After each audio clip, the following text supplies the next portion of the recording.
गुरुभ्यो नमः। श्रीमद् भगवद गीता अध्याय 8 अक्षर ब्रह्मयोग श्लोक 18।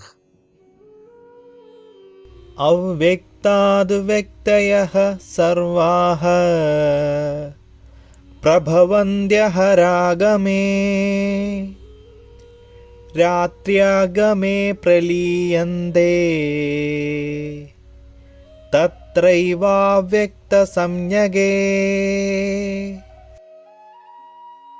ब्रह्मा के दिन के शुभारंभ पर सभी जीव अव्यक्त अवस्था से व्यक्त होते हैं और रात्रि होने पर पुनः सभी जीव अव्यक्त अवस्था में लीन हो जाते हैं। ब्रह्मांड के अद्भुत ब्रह्मांडीय खेल में विभिन्न लोगों और उनकी अपनी ग्रह प्रणालियों में सृष्टि के सृजन, स्थिति और प्रलय के चक्रों की पुनरावृत्ति होती रहती है। ब्रह्मा के दिन की समाप्ति पर जो एक कल्प के अंतर्गत 4 अरब 32 करोड़ वर्षों के बराबर है, महरलोक तक की ग्रह प्रणालियां विनष्ट हो जाती है। इसे नैमित्तिक प्रलय अर्थात आंशिक प्रलय कहा जाता है।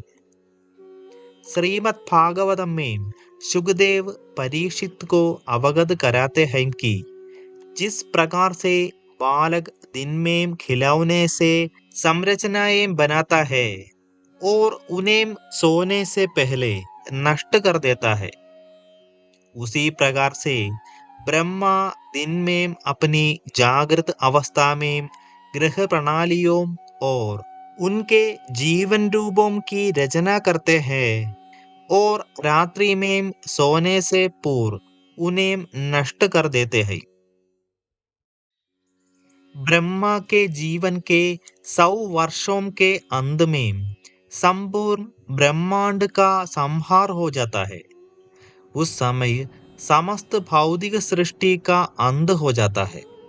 पंच महाभूतों का पंच तन्मात्राओं में विलय और पंच तन्मात्राओं का अहंकार और अहंकार का विलय महान में तथा महान का विलय प्रकृति में हो जाता है। प्रकृति भौतिक शक्ति माया का सूक्ष्म रूप है। तब माया अपनी मौलिक अवस्था में परमात्मा के शरीर में जाकर स्थित हो जाती है। इसे प्रकृति प्रलय और या महाप्रलय कहते हैं।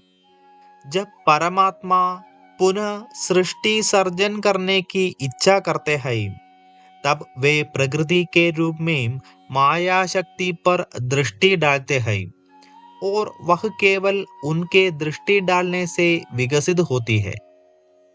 प्रकृति से महान और महान से अहंकार उत्पन्न होता है। अहंकार से पंच तन्मात्राएं और पंच तन्मात्राओं से पंच महाभूतों की उत्पत्ति होती है।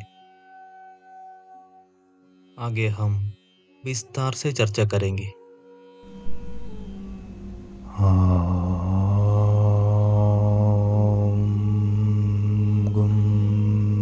गुरुभ्यो